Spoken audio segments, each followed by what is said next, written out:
বড় ভাই কি করতে? ভাই কি আর করবো, এই যে কলার বাগান টাগান সাফ করতাছি, কাজ আছে এটাই তাই করতাছি। ভাই বেটা কুটে গেছে? কি আর করবো ভাই, আজারা ঘুরে আর খাই, মাঝে মাঝে ডেটিং মারে, কিছু করলে আমার সাথে এসে কাজে লাগে। কি আর করবো, ওই জন্য একা একাই কাজ করতাছি।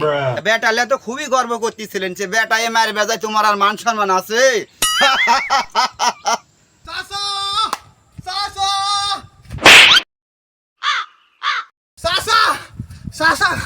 কখন তা খুঁজতে রে বা একটা ঘটনা ঘটে গেছে যে কি আছে বেটা?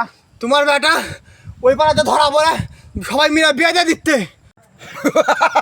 মান সম্মান তো একেবারে পানির সাথে মিশে গেল ভাই, যেটুকু আসলে সেইটুকু তার থাকলো না। ওইভাবে দাঁত কালানো শুধায়ও না বাবা, কে? তোমারই বিটির সাথে ধরা পড়িছে, জনগণ মিলে বিয়ে দিয়ে দিতে, বেশি করে দাঁত কালানো শুধাইও না।